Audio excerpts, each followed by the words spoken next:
வணக்கம் ஃப்ரெண்ட்ஸ், இது நம்ம சேனல் பிரணேஷ் மம்மி. இன்றைக்கி நம்ம வீடியோவில் நம்ம எதை பற்றி பார்க்க போகிறோம் அப்படின்னா 8 மந்த்ஸ்லேருந்து எல்லா வயசு குழந்தைங்களுக்குமான ரொம்பவே ஹெல்த்தியான ஒரு டின்னர் ரெசிபி தான் பார்க்க போகிறோம். இது ரொம்பவே ஸ்டொமக் ஃபில்லிங்காக இருக்கும், ஈஸியாக டைஜஸ்ட் ஆகும்.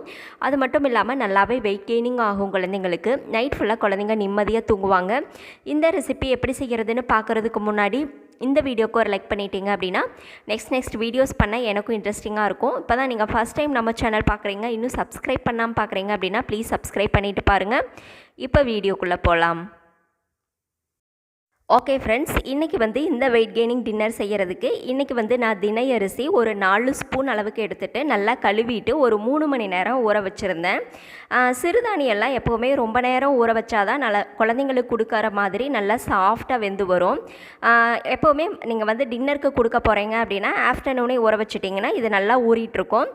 அதை கழுவிட்டு மறுபடியும் சுத்தமான தண்ணி சேர்த்து நீங்கள் ஊற வச்சுக்கலாம்.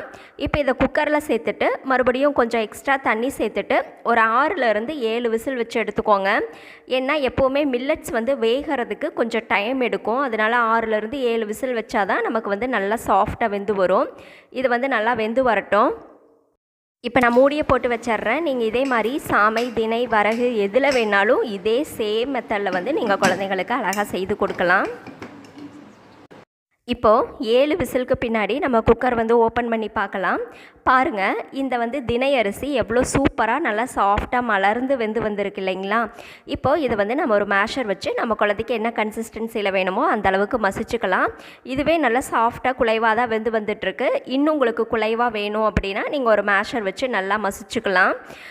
அதாவது சிறுதானியத்தில் பார்த்தீங்க அப்படின்னா இரும்புச்சத்து குழந்தைங்களுக்கு ரொம்ப அதிகமாக கிடைக்கும். டேட்ஸில் இருக்கிறத விட பல மடங்கு இரும்பு சத்தும் மற்ற நியூட்ரிஷனும் சிறுதானியத்தில் தான் குழந்தைங்களுக்கு கிடைக்கும்னு சொல்லி டாக்டர்ஸே சொல்கிறாங்க. இப்போ நான் இதை நல்லா மசிச்சு எடுத்துக்கிறேன். இப்போது இதை நல்லா மசித்த பின்னாடி நான் இது கூட காய்ச்சி ஆற வச்ச பசும்பால் சேர்த்துக்கிறேன். உங்கள் குழந்தைக்கு இன்னும் பசும்பால் கொடுக்கலை அப்படின்னா நீங்கள் இதில் ஃபார்முலா மில்க் சேர்த்துக்கலாம். இல்லைனா பிரஸ்ட் மில்க் குடிக்கிற குழந்தையாக இருந்தால் பிரஸ்ட் மில்க் கூட சேர்த்துக்கலாம். இல்லை நீங்கள் பசும்பால் கொடுத்து பழக்கிட்டீங்க அப்படின்னா 1 வயசுக்கு கீழே இருக்கிற குழந்தைங்க அப்படின்னா பாதி பசும்பால் பாதி தண்ணி அந்த அளவுக்கு கலந்து சேர்த்துக்கிட்டிங்க அப்படின்னா ஈஸியாகவே டைஜஸ்ட் ஆயிரும். இப்போ இது கூட ஸ்வீட்னஸ்க்காக நான் கொஞ்சமாக துருவின வெல்லம் சேர்த்துக்கிறேன். நீங்கள் நாட்டு சர்க்கரை, பனங்கள் எது வேணாலும் சேர்த்துக்கலாம். ரொம்ப சிம்பிளான ரெசிபி இது. இதுவே நீங்கள் காலையில் கொடுக்குறீங்க குழந்தைக்கு, இல்லை லஞ்ச் டைமில் கொடுக்குறீங்க அப்படின்னா தேங்காய் பால் சேர்த்து கொடுக்கலாம். இது அதை விட ஹெல்தி, நல்லாவே வெயிட்டும் போடும். நைட் டைம் அப்படிங்கிறதால குழந்தைங்களுக்கு தேங்காய் பால் டைஜஸ்ட் ஆகாது அப்படின்னு நான் பசும்பால் சேர்த்துருக்கேன். இப்போ இது எல்லாத்தையும் நல்லா கலந்து விட்டுட்டு நம்ம சர்விங் பவுலுக்கு மாற்றிக்கலாம். எப்போவுமே பால் சாதம் அப்படின்னா குழந்தைங்களுக்கு ஸ்டொமக் ஃபில்லிங்காக இருக்கும், தூக்கம் நல்லாவே வரும். இதுலேயும் சிறுதானியத்தில் பால் சாதம் அப்படிங்கும்போது இது ரொம்ப ஹெல்த்தியும் கூட.